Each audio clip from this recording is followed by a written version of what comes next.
Hello students, welcome to my channel Anuradha maths Gurukul. आज मैं आप लोगों के साथ एक्सरसाइज 5.2 का क्वेश्चन नंबर 15 करूंगी। तो देखते हैं कि क्वेश्चन नंबर 15 में क्या करना है। For what value of n the n term of two APs 63, 65, 67 dot dot dot and 3, 10, 17 dot dot dot are equal. यहाँ पे हमारे पास दो AP दिए हुए हैं, एक पहला ये है और दूसरा ये है। ठीक है, इन दोनों का n टर्म इक्वल है, तो बताना है किस n की कौन से वैल्यू के लिए इक्वल होगा। तो हम लिख लेते हैं। सबसे पहला क्या है, AP1। ठीक है, AP1 जो है वो क्या है हमारा 63, 65, 67 डॉट डॉट डॉट। तो हम देख रहे हैं कि यहाँ पे a का वैल्यू क्या हो जाएगा, a इज इक्वल टू हो जाएगा 63 और d इज इक्वल टू क्या हो जाएगा, second term minus first term, यानी 65 माइनस 63 जो कि हो जाएगा 2। ठीक है, अब हम nth टर्म लिख लेंगे, तो वो हो जाएगा a plus n-1 into D. ठीक है, तो यहाँ पे हम फर्स्ट टर्म क्या है 63 प्लस n-1 इंटू डी का वैल्यू क्या है 2। उसी तरह से हम देख रहे हैं कि AP2 क्या है,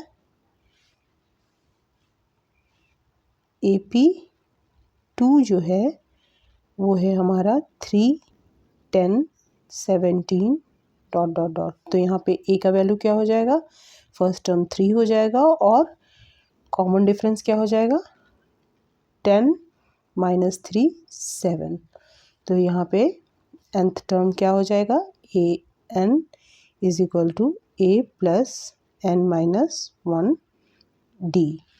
तो यहाँ पे हमारा nth टर्म हो जाएगा, फर्स्ट टर्म क्या है 3 प्लस n-1 और यहाँ पे 61 नहीं है 67 है। ठीक है, तो ये हमारा nth टर्म हो जाएगा सेकेंड AP का। अब हमको करना क्या है कि फर्स्ट AP का जो nth टर्म आया था और सेकेंड AP का nth टर्म वो दोनों इक्वल है, तो दोनों को इक्वल लिख लेंगे और उसके बाद n का वैल्यू पता करेंगे। तो कर लेते हैं। अब यहाँ पे हम लोगों ने क्या किया कि फर्स्ट AP का n टर्म और सेकेंड AP का n टर्म दोनों को इक्वल कर दिया। तो अब इसको सॉल्व करते हैं, तो क्या हो जाएगा 63 plus 2n minus 2, 3 plus 7n minus 7। ठीक है, अब 63 माइनस 2 कितना हो जाएगा 61 प्लस 2n और यहाँ पे हो जाएगा 7n माइनस 4। अब -4 को हम लेफ्ट हैंड साइड में लेके आएंगे और 2n को राइट हैंड साइड में, तो क्या हो जाएगा -4 है तो यहाँ पे आएगा तो +4 हो जाएगा और 7n 2n को लेके आएंगे राइट साइड में तो -2n हो जाएगा, यानी कि 65 इज इक्वल टू 5n।